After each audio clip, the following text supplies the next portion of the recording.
I know that some of you and some of us are experiencing Zoom fatigue. I actually had read about it, but I didn't experience myself until end of last week. And when it happened, it really hit me like a ton of bricks. It was strange. I'd read about it, and now it was hitting me that it's draining in some ways to sit here at Zoom. I mean, I know that so many of you, I can see you, you're doing your best to look interested. And according to the article I read, it said it takes a lot of energy to make yourself look interested, because you can see yourself on the screen and you're like, I don't want Rav Nadav to see me like this. Like, whereas in real life, we don't think of it because we're not seeing our reflection. So you may be in services like this, like, and then when I say, Louise, are you there? Louise says, yeah, I'm listening to your sermon. I especially like the story about your daughter, and you're okay. I just didn't know because you looked like you were asleep. But on Zoom, we see what we look like. So it takes a lot of energy for us to look upbeat and to reflect back. And so what I want to tell you is that I totally honor those who want to turn off their screen or who want to read while they're listening. And I will not take it personally if you look like you're drifting off or you walked away. I want to give you a break from feeling that you need to give me your best attention and feedback. Whatever, I'm just happy to be with you. So whatever that means for you, I love it and I'm grateful for it. So thank you. And to the extent that we participate or not. So I'm going to see if my sort of PowerPoint type presentation works. I hope you still have a little picture of me. And before we get into it, I'd like to do the prayer for studying sacred stuff. So let's start off with the blessing. Baruch atah Adonai, Eloheinu melech haolam, asher kitshanu b'mitzvotav, v'tzivanu la'asok b'divrei Torah. Because we're going to be soaking ourselves in words of Torah and occupying ourselves that way. I was hoping that I left all my prayer books upstairs, so that's too bad. I wanted to open, okay, well, I'll have to do it from memory.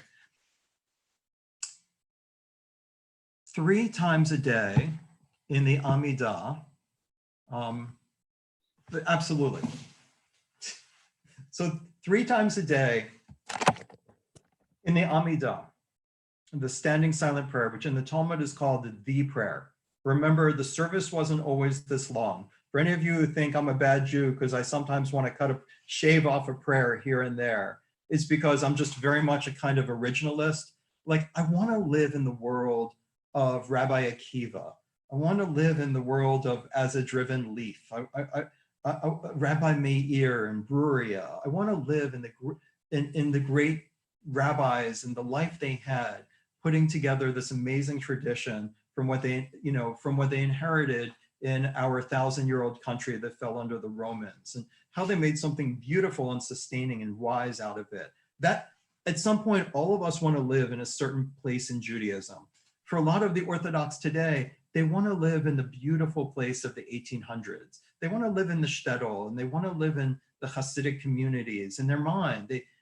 So when I say I don't care about kitniyot, and other people say you don't sound like a conservative rabbi, the answer is because the idea that you don't eat rice on Pesach it happened so very, very late. I mean, it wasn't known by the Kabbalists. It wasn't known by those who wrote the legal codes. It wasn't known in the Talmud. And I want to live in the Talmud. Like that's where I want to be. I'm shameless about it. And it's what makes me happy. It's filled me with love. But for other people, it might well be like, I want to live in the home that I grew up in on the Lower East Side. Or my parents grew up in the Lower East Side, and what they preserved from that. So for me, I want to try to go back to that. I want you to be clear about what I'm trying to go back to. So the service wasn't always so long, and it was briefer. And in that time period, we have preserved, there's a section of the Amidah, the main part of the service was the prayer. And their prayer was, you stand and you close your eyes and you don't have a siddur, right? Because the printing press has not been invented. And not everyone has it memorized. It's not like Hebrew school back then was brilliant and all the kids had it all memorized. Some people did, and some people had to work for a living. And some people's kids had to work for a living with them. So you stood without a prayer book and you closed your eyes and you made up your own prayer. And then typically the entire thing would be repeated by the person who had it memorized. And that's why we have a repetition of the Amidah today. So the holiday Amidahs, or they're not Amidot, but Tefillot Amidah, are different than, and the Shabbat one is different from the daily one. But there's one thing they all share, every single one. I mean, there's more than one thing. They all share the very beginning that we're Baruch Atah Adonai. But the other thing they share is a section in the middle called Modim, which means acknowledging. Really, it's really also can be considered an acknowledging in a way that's grateful, that's about gratitude. And in there, what you say, and I was hoping to read it to you, but this is Zoom. I've got like 6 prayer books upstairs from Minyan and from Yom HaZikaron and stuff. It says that, God, I want to acknowledge the miracles that you send to me every morning, afternoon, and evening. So I just want to hold that for a second. God, I want to acknowledge the miracles that you do for me, that you send to me every morning, afternoon, and evening. And that takes me to the beginning of my presentation, which is about miracles. And so here we go. I'm going to see if I can start my presentation, how all that works. So if I go to present and then I go to share screen, I'm sorry to explain what I'm actually doing. And then I share my screen. I lost you. What happened? There we go. So hopefully you can kind of, hopefully you still have a picture of me saying, hey, I'm still here and I love you. And we'll go to the next page. Okay, so now I've got, oh, there we go. Okay, so, good. I'm just organizing myself so I can be most effective. Here we go. Okay. After, well, you can read it to yourself. I'll try to not read my PowerPoint. I'll try to be a little bit more professional.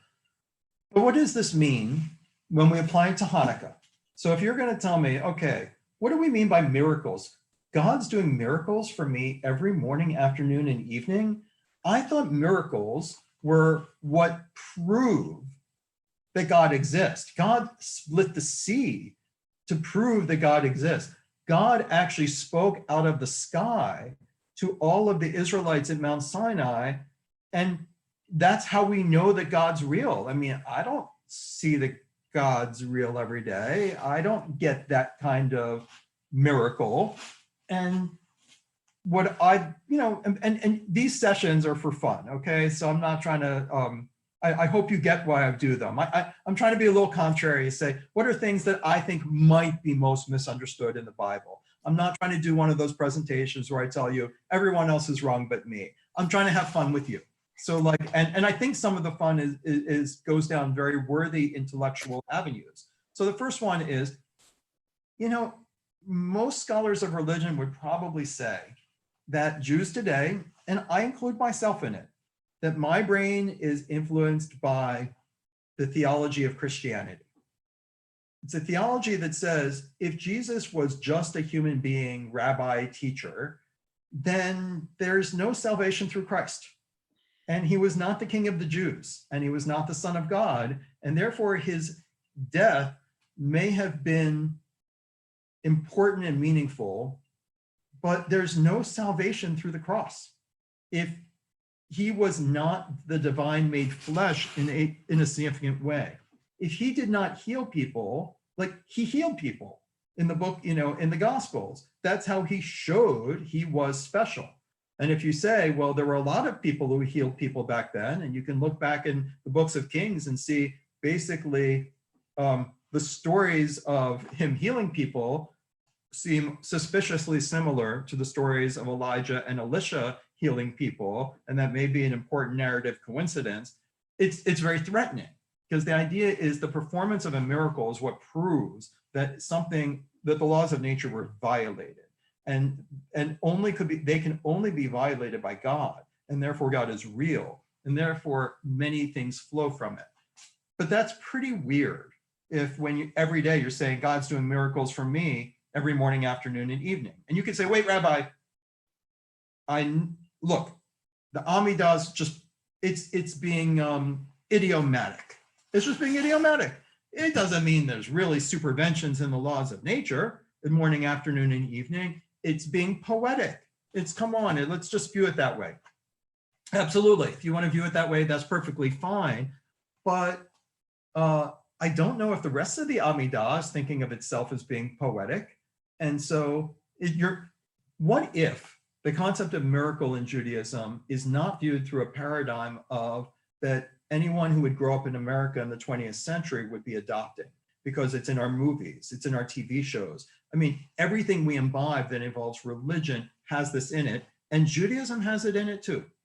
Judaism in it too has a whole bunch of rabbis and thinkers who absolutely think that the miracles are what prove God's existence and authority in Scripture. So I'm going to try to challenge that with what other rabbis in the tradition would say. So so I've always found it interesting at Hanukkah, we recite, "Blessed are you, Adonai, our God, who governs the universe, who did miracles for our ancestors in their days and in this time." So the wording raises profound questions about the meaning of the holiday. Why do you have to add "in this time"? I mean, really think about that for a second. Why did the rabbis construct the very bracha for Hanukkah? And they had no reason to add "and in Hazman and Bazman Hazeh in our time." I mean, like, why did they have to say their miracle? They could have just left it. Thank God who did miracles for our ancestors in their days, because that would be perfectly fine. And then another question, which is, why is miracles in the plural? Why did they have to do that? I thought it was the miracle of the oil. So I'm saying that the rabbis who constructed the blessing were very much trying to stretch theologically the way we think of miracle, because in general, the best way to approach the Bible and the best way to approach Judaism is just to assume that the people back then, the Jews who came thousands of years earlier, just assume they're a lot like us. You will get so much faster to what the Torah is doing, what Judaism is doing, if you just assume they weren't alien to us, that just assume they're just like us. So the rabbis understand that most people like miracles, and that most people think the miracle of the oil is super important. It's what they want to teach their kids. It's what they want to hold on to. They want to believe that God can intervene with the laws of nature. That's what they cling to. And the rabbis don't want to directly challenge that. They're very concerned about not doing any harm, not saying anything that would dissuade people from observance and identification, even though people like me read them as extremely elitist, which is that their view is that what we rabbis, we scholars, we thinking people, what we talk about in the Beit Midrash should probably stay in the Beit Midrash. Because if people actually kind of heard what we talk about, they may lose their sense of identification or their love of Judaism. They had an elite folk dichotomy. And that was challenged. That was one of the reasons for the Hasidic revolution later. But going back to this, I'm saying you have to look for their hints of where they're trying to bring you into a more sophisticated theology. And this is a great example, which is they stretch what would be a popular bracha with hints of something profound. Miracles are happening all the time. They put it in the Amidah, and they put it in the plural, and they're challenging the idea that the miracle of the oil is what is what a real miracle is. And so when you say that, so it feels natural to read it this way, since 3 times in a day, we already say, we thank God, Al nisecha shebechol yom imanu, for your miracles that in every day, morning, noon, and night accompany us. So what is it? And let's go on. Okay, so what if, and I mentioned this last time, what if the Hebrew word nes, that is translated miracle, what if for a moment we change the word? So a nes is related, or is understood to be related to the word for a banner, a flag, a billboard. And so it is like a street sign. So what if we, and I think this would speak to the rabbis better, and I think it would speak at least to many of us who are in this this Zoom class together for sharing a lunch hour, is that I'm not crazy about the word miracle. It causes me to be defensive and reflective. I'm very committed to the laws of nature, and I'm uncomfortable with basing my religiosity on the idea that I'm only religious because what it means for God to exist is to contradict the laws of nature. And so I'm more comfortable with the idea of a sign. So if we take sign instead of miracle, and so there we go. A sign can be thoroughly natural and does not require a change in the laws of nature. And second, a sign never becomes a sign until someone reads it. And third, a sign is ineffective if the person reading it doesn't follow it. These are 3 things I really believe in. I believe that what religion is about perspective. It's about awareness. It's about what it means to put my ego aside for a little bit and open up my consciousness of everything around me, which includes the laws of nature and other people and time and memory and the future and holding it all. It's about an expansion of consciousness. And therefore, when I expand my consciousness, it's full of signs. If I'm studying history, there's signs about what to do now. If I'm thinking about the future, there's signs now about where we're going in the future, right? You could say that the Zoom itself or whatever we're using is a sign that we should have been reaching out to people who were physically isolated before and couldn't come to shul. And I mean more than Meals on Wheels. I mean somehow embracing. So reading reality as containing signals, as signposts for the direction in my life is something that I think is real and true and is central to my spirituality. I think that's where the rabbis were at. And I think that's why they were sneaking it in to the Hanukkah blessing. And I think that when you think of this, what a sign is, it's what is emerging from reality anyway. And what's the Amidah about? I'm going to take 3 times a day to say, am I being as fully aware as I can be, as fully aware about what are the signs in my life, in my friendships, in my relationships, in my family, in society, in where we're going, in my profession, like, I mean, everything in nature, in history, like, am I being aware of the signs? Because, why do I need to say that? Because if I walk by and miss a sign, it doesn't come again. You know, one of my favorite quotes ever, and I've probably preached on it too much because I keep going back to my favorites, like we all do, is the Sufi poet Rumi, who had a resurgence in the late 20th century in translations, a brilliant Muslim Sufi poet.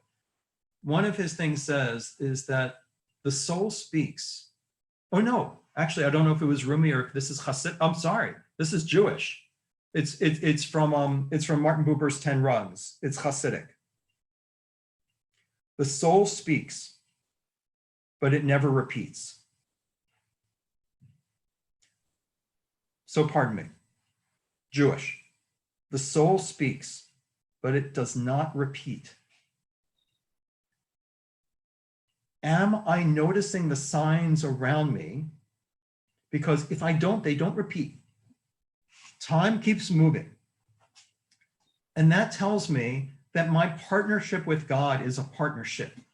It's not that God does, it's like the divine manifesting is not separate from me. It is a partnership. Everything about Judaism is that the world came into being because God wanted a partnership with reality, with life. I mean, life came into being, so God, in a sense, wasn't alone. The whole thing is built on the whole foundation of our tradition is everything is covenantal. So the thing is that it's not, well, there are signs that don't care about me. It's like the signs are there. And when I'm able to expand my consciousness, reality speaks to me. I find direction. I grow. And that's what reality wants. I mean, it wants that. It wants us to care. God's purposes for this world are real, so that the sign wants a reader. And that's what my Amidah is saying. And it's certainly ineffective if we don't follow it. So if we go to the laws of nature, I talked about the Christianity before. So if the Red Sea didn't part and the oil didn't last, then is it even true? Many Jews would add in the supernatural dictation of Torah to Moses and the burning bush, even though these could be viewed as Moses's visions rather than as physical manifestations. And I have a whole presentation just on that, which is kind of fun. I mean, to think about to think about what does it mean, talk about misunderstood things in the Torah, what does it mean that God speaks to people, and trying to really look at that in a more nuanced way. But going back to our presentation for today, the Torah argues against the view of miracles as supernatural proofs in Deuteronomy 13:2-4, where God declares that a ness or other wonder does not prove, so a sign or a wonder does not prove the cause of a prophet or religion, since they may be produced by prophets of an untrue religion or belief system. Miracles, in quotes, don't validate someone's truth claims. A religion's or a person's claims about the world, the Torah states, have to stand on their own. And so it's not just that, let's just say for a moment, I'm trying to shake us from even something as problematic as Moses doing, the plagues. It's not just that, like, God caused the water to turn red, and in Pharaoh's magicians could also do it, but they could only do it through a trick. But Moses didn't do a trick. I don't think that's what the story is trying to say. And I don't think the rabbis want to understand it that way. They go all the way down in a different direction about how the plagues are playing out. So that because they know Deuteronomy, it's not that you believe the person, the prophet who can do the real trick, whose tricks are real. The magician the magician who's not doing a trick, they actually have magic. It's not trying to say that. Like, it's trying to say that I actually don't think they have a clear dichotomy like we do today between the laws of nature and like a trick and a not trick. But even if they did, they're basically saying, even if someone can do a real trick and it's a real thing, they really did the magic, it doesn't prove anything. It doesn't mean they're in touch with God. Truth claims have to stand on their own, and that's true of all of our prophets, even the ones that do the most dramatic things, like Elisha, reviving people from the dead, multiplying food, and like it doesn't mean they're right. It's the content that has to stand on their own. The rabbis add to this skepticism of supernatural proofs when they declared that the Red Sea could not have parted for the Israelites the way it did if God hadn't designed seas that way in the first moment of creation when the laws of nature came to be. So in Genesis Rabbah 5:4, that's what it says. I mean, it basically says that, so when the Red Sea split, what was really going on? And they said, and there's a disagreement. It's not all the rabbis, and I think this is even in the Eitz Chaim commentary of our Chumash that they quoted. The only way, let me be more careful. Right. The only way a sea could stand up and be walls is if in the moment that the universe came to be, the laws of nature made that possible. It was built into the laws of nature. So why do the rabbis feel the need to specify that, or some of the rabbis feel the need to specify that? I think in some ways it goes back to the idea of sign, but I think it also goes back to the very conception of God, God's self. Let me read this slide, and then I'm going to try to do my best to explain something unexplainable. When you think about it, it's an extraordinary theological statement that all miracles follow the laws of nature. So how do we notice them? A ness is an improbable occurrence. It doesn't have to be, whose improbability is an invitation to investigate them, to read them as signs pointing us forward according to what God has in mind for us. The parting of the sea was not necessarily supernatural. Let's say for the moment, it was a drop in water level that precedes a tidal wave, like in a tsunami. But it was a sign that we were to seize this opportunity to claim our freedom for the plan God had in store for us, rather than follow our instincts to return to the security of slavery. So what does it mean to have an awareness that given this improbable occurrence or given a sign, this is what it means? You know, this is what it means for us to ground ourselves in what we should be doing, the direction we should be taking. I've had a very subtle, maybe not so subtle, conversation with a member at Beth Israel who's very, very smart, like you all are, and basically said, Rabbi, you said that the plague, the pandemic, the COVID-19, you have said that it is like Satan in the Hashkivenu prayers that we do. The idea of the satanic force that we say every night, and I keep focusing on the prayer, may God protect us from the evil forces behind us and in front of us and provide a shelter around us that they don't get in. Of course, the word for evil forces in the prayer is Satan, is Satan. And you said, that they said, Rabbi, you don't understand. The plague, the virus is just a manifestation of nature. It is not don't personify it. It is not Satan. And I said in my sermon that they were responding to, and it was a very good conversation. I mean, I'm not saying I'm right and they're wrong, far from it. I'm saying we're probably in greater agreement if we're willing to go to the deeper rabbinic level here, which is that I'm not saying you either personify it and it has its own causal consciousness, or it is merely the laws of nature. It is merely electrons and neutrons and molecules knocking together, and proteins. The way I experience reality is the fabric is interwoven, which is that the plague is absolutely a natural phenomenon, but it is a sign as well. It has many signs that it brings with it. And one of the main things it does, and this is what Torah is saying with the 10 plagues, is that when you have a plague, meaning something you can't cure, something you don't have a tool for in your toolbox right now, it is a sign that reveals the weaknesses in your systems, right? If I can't handle being trapped with my family for 3, all in the same structure for 5 weeks, it reveals the work that we haven't done, the work that we've been putting off about how we can be a family, how we can communicate and get along. It's not saying the virus came with a little person saying, I think Rav Nadav needs to learn some lessons about Shalom Bayit.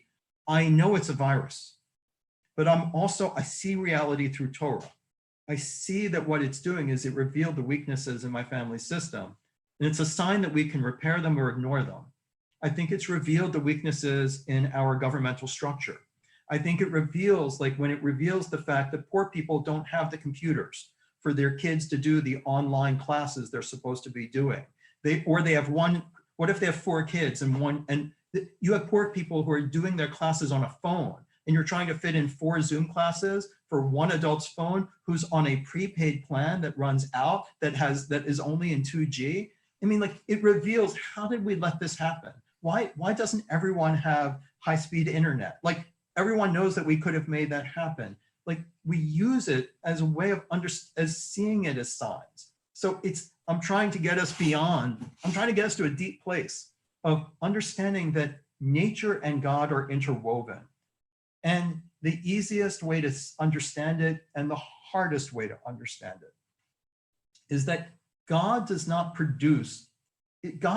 a cause that produces a single effect. God made the water turn red.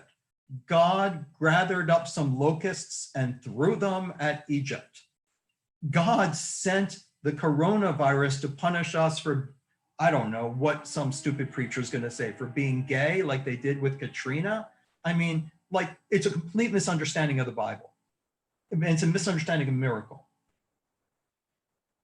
Because if you say that God causes things to happen in the world, then God must be, and Kant pointed this out, Kant became one of the 10 most famous philosophers in human history just by saying this over and over again. Then God must be a part of the system. God can't be the whole system, so the whole system doesn't cause something within the system. Or does it? The easiest way to understand God is it's the whole ecosystem of everything put together. And when something emerges in the ecosystem, that's what we mean by God caused it.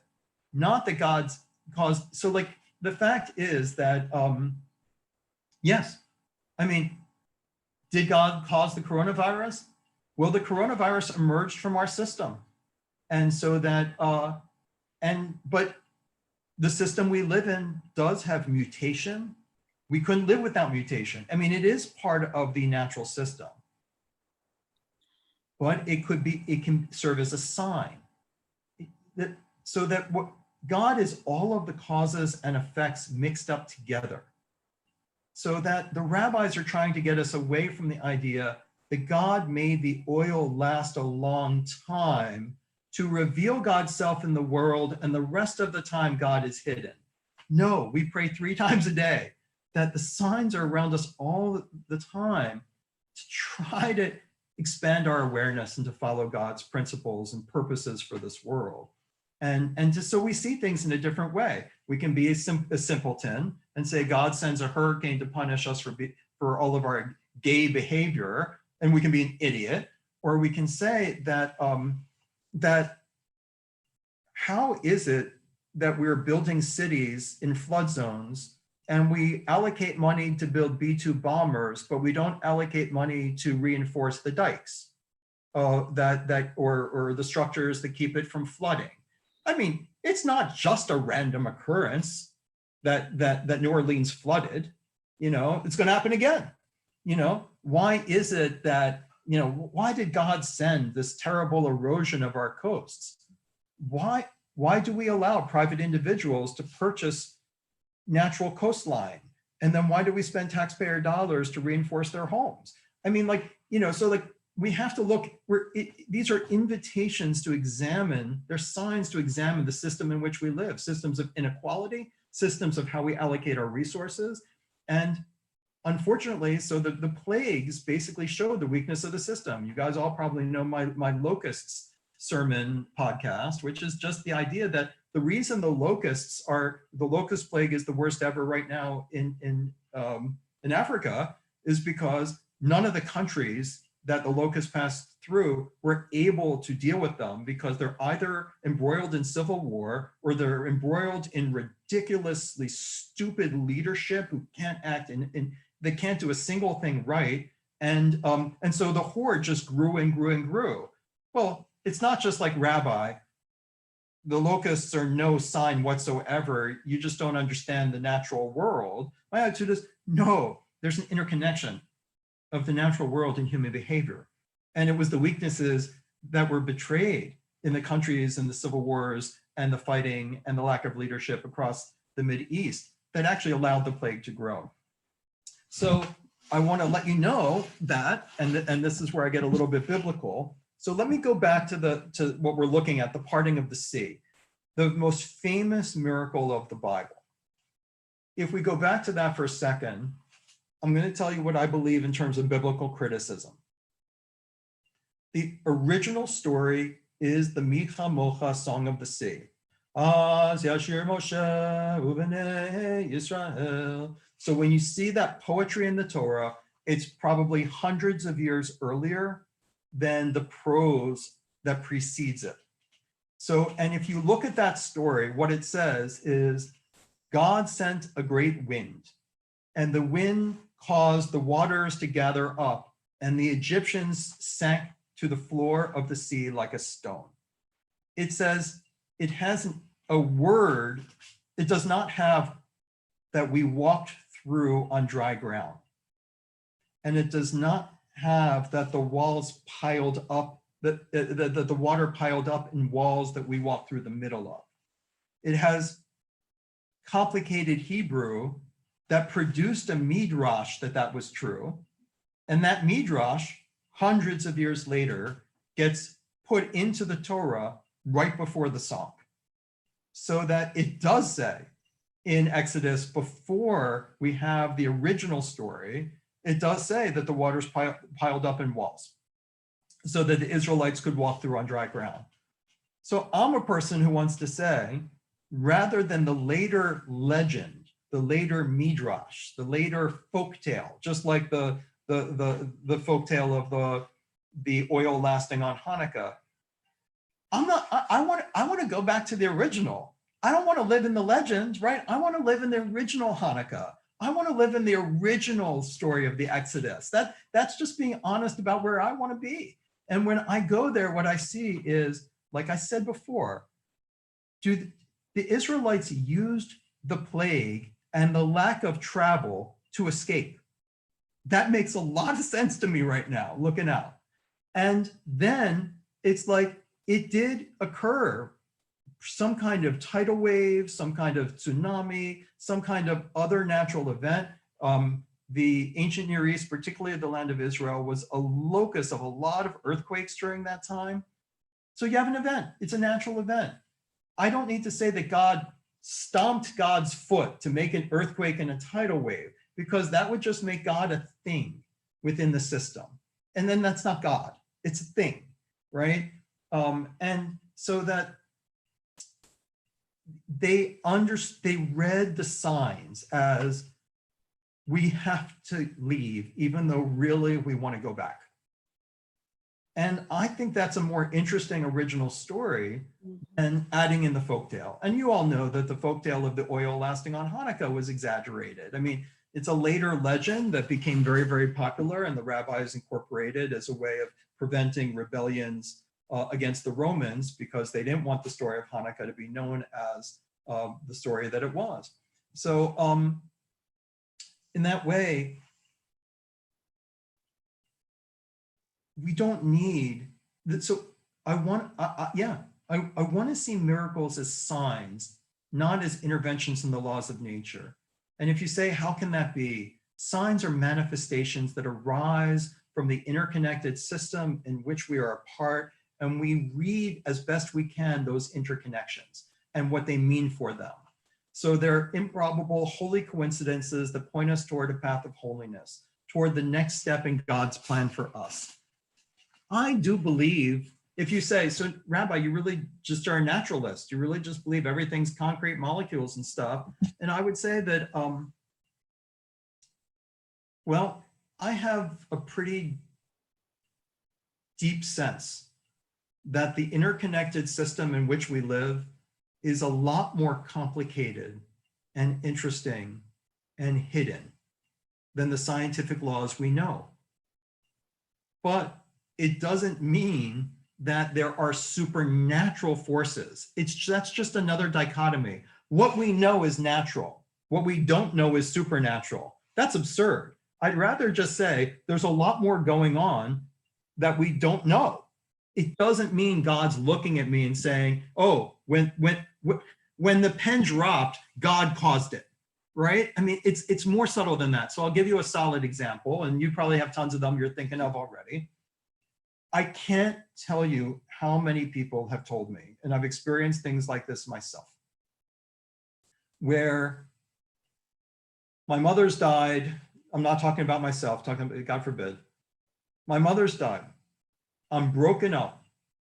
I'm driving to the cemetery for the first time since the stone's been put in to visit. And I put on the radio and my mother's favorite song is playing. And so what I would say to that is, that's totally where I'm at. I think the fabric of the reality we live in is profoundly complex and has more dimensions than we give credit. There's so much more we live in than is dreamt of in our philosophies. But I also don't want to be a simpleton and say that, you know, that means that. We don't want to oversimplify it. I just want to live in the fact that you were graced with a sign. And sometimes I think that the signs are all around us all the time, and we're just too narrow-minded to see them. I really think, like, couldn't this be happening more than I think? And maybe my narrow perception, it's so narrow most of the time that I'm not even realizing, you know, I mean, I know that like Meg is with us. I don't know. Let's say I'm a Trader Joe, and I don't even realize that, you know, someone is shopping in the store who looks just like my mom, or who looks just like my grandma, or when I run their Visa card, they have the same first name or something like that, or because I'm just not noticing. You know, like that's where I'm at religiously, which is that I'm not saying this, and that's why we have the Amidah. The rabbis are saying, it's not like you were graced with one sign once in your life. It's like, can you get to the point where you are really more in touch with the mysterious system that is more than is dreamt of in most philosophies that are printed, that too many ink is spilled on. It's more, we live in a broader philosophy than it was just in the latest article in the Atlantic. You know, we're just touching on it. And so in that sense, you know, if a tree falls in the forest and no one is around, doesn't make a sound. The Jewish version would be, if there's a sign and no one notices it, did it ever get to be a sign? And that's what it means to be in this like living Torah world. In Judaism, miracle is not a divine interruption in nature. It is a way of opening our eyes to the world and our path in it. And miracles don't tell us about God, they tell us about ourselves. That's really the partnership and the covenantal piece that's happening. So the military victory of the Maccabees over the Seleucids wasn't supernatural, but its improbability that a small group beat a larger group made it a historic, it was an historic sign that when a minority of Jews are utterly committed to Jewish survival, they should never give up hope, right? It's the faith that verifies itself. The miracle was repeated over and over again in the 20th century. In the wars where Israeli soldiers and civilians fought for Israel's survival against overwhelming odds. Was it a miracle? Yes, but it wasn't a miracle because God, like, you know, used God's finger and intervened in a supernatural way. It was a miracle because, like, sometimes the improbable happens because you make it happen. And like, and it brings responsibility with it when you notice it. And it doesn't bring responsibility when you dismiss it. And it doesn't bring responsibility when you just say, well, it was God's action in the world, and you dismiss it that way. And so, and basically, I don't need to share all of that with you. And so when I'm just finishing this piece and I'm going to go to you, is, you know, when we recite the Hanukkah blessing, we're acknowledging the signs God provided to our ancestors in their time and for us in this time. And we have to insert them for us by making that real, by becoming the readers of God's signs in our world in each of our days. And without us becoming the readers, the signs never get to be signs, like gross signs that disappear before they can be followed. They go and they pass back into the ocean of the system. And when I wrote this, just before typing this message, I wrote an email to my mother. And as I clicked send, I realized I had not signed it love. And then I clicked send and it didn't work. And then, so rather than tapping again and moving on, I followed the sign. I added love, I clicked send, and then it just took, like, why had there been a problem before that? And so that's the space in which I live. So now I'm going to go back and I'm going to look at your chats. You can add more chats. You can unmute yourself and jump in, but I want to read how it's going on. How about the idea that miracles follow the laws of nature, but are unusual occurrences, so might have an active component related to the will of God. Yeah, I mean, I think that's exactly what I'm saying. That they because for me, the laws of nature are just kind of like the laws of nature we know, and they're real. I just think there are other rules that are operating in the system. And, on Nature Shabbat, what I basically said, and many of you were there, is that ecology is the best image we have for the image of God. It's that we live in this system that's cycling through so many things, and that individual actions have rippling consequences, but it's not like a one-to-one thing. It's like we live in a complex system of nature. And so to me, the will of God is, I guess, on some level, Monica, that I totally am not a relativist. I think that we live in a system, which I call God, that wants things from us. It is trying to find, and I pointed out before, it's trying to find Tiferet. It wants us to balance out, love with accountability. It wants us to have a legal system in which it wants us to find ways, just as nature did before we ever existed, to work together in partnership and covenant. It wants there to be life because there wasn't before. And then the system is trying to build life. It's trying to build connection. It's trying to build mutual uplift and not Darwinian competition. And it's trying to build cooperation. And that's why I say before, our very DNA is actually a cooperative effort of everything, of all the genetic material that we're made up of. And so then we have, what are angels? And so what are angels? I know that many of you probably have better ideas than I do, but if you don't mind, I'm just going to share very briefly what you've probably heard me say before. The rabbis disagree. Some of the rabbis think that there are actual celestial angels. And so that there is something that can intervene in your life that is on some level supernatural. I'm not trying to pretend that all of the sages of our tradition agree with Rav Nadav. Not true. We come from a diverse group of disagreeers. That said, many of them want to say the word for angel, as you know, is I was going to say a shaliach. It's not a shaliach, a malach. And the word malach means messenger. And when Jacob has his dream, the one thing we have in Torah that teaches us about angels is Jacob's ladder. It's the big dream. So Jacob lies down and he has a vision, right? He's asleep when he has it, by the way. He has a vision that reality is more complex than he ever thought. I did not know God was in this place. I would say that my whole view of miracles is basically that. Like, God is in all of our places. God's in my home. God's in my forest. God's in my relationship with my cat. Like all of it is capable of producing signs. So he realizes God's everywhere. And when he sees God is in that place, he sees angels going up and coming down on this ladder. And what he says, and is what the rabbis say, is if angels are messengers, why are they going up and coming down? Shouldn't they be coming down and then going up? Because if their home is in a celestial place, then they should come down from the heavens, help you out, be your guardian angel, and head back. So by reversing it, so you see how the rabbis are arguing about miracles here. And you probably heard this Devar Torah before, because it's a common one. I didn't make it up. The rabbis they're inserting this discussion in there. Because the angels go up and then come back down in the vision, the angels are actually human beings whose home is on earth. They are humans. And what we are doing during sleep or during our reading of the signs, during our involvement in God, is we receive messages or missions. It's not just messages, but it's also missions. And so we are the angels.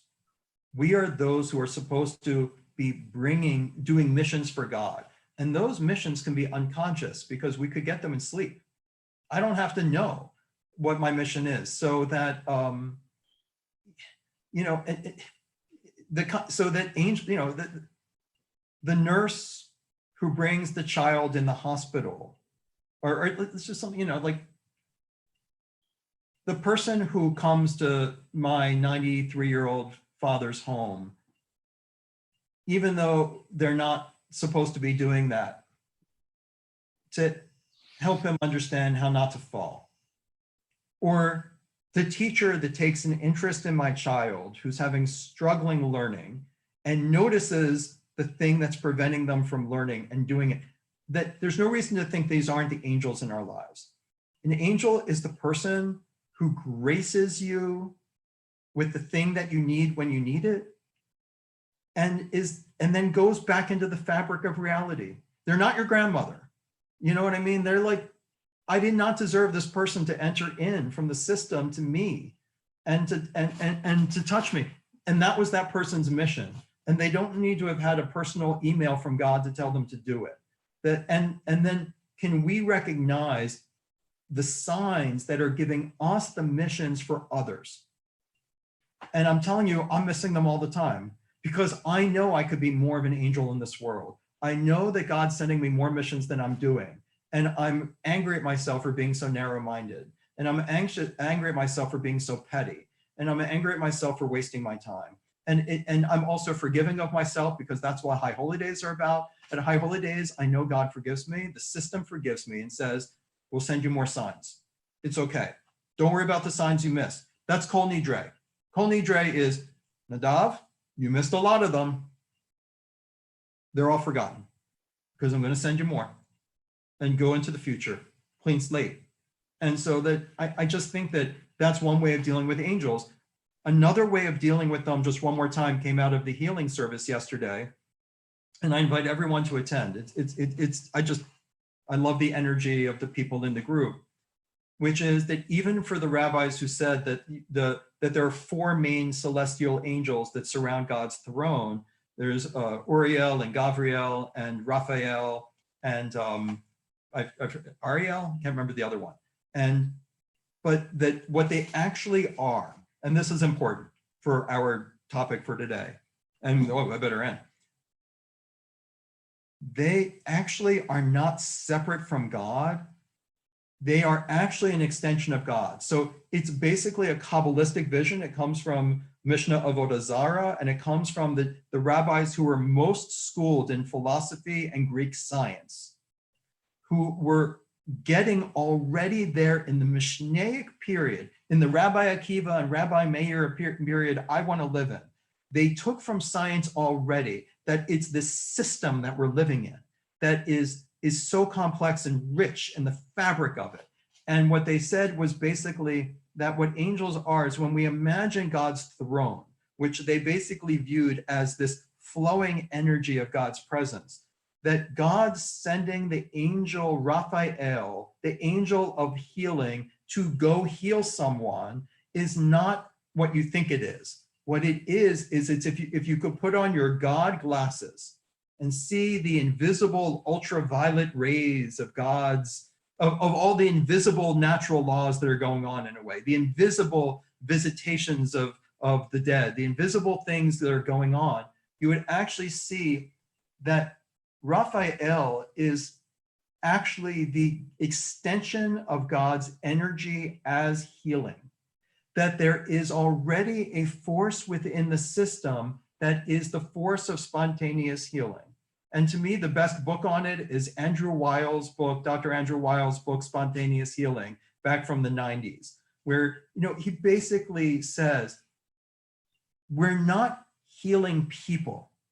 We're helping people's bodies to heal themselves. What we're doing with COVID is we're trying to figure out, how to get the antibodies, how to make vaccines that get the body to use its own forces of healing to heal and prevent. We're facilitating a process of the system that occurs in a tree, and it occurs in a bug, and it occurs in my body, and it occurs all around us. If it's the Raphael extension of God, it's the force of healingness in the fabric. And that's what we wish to happen in patients we're praying for.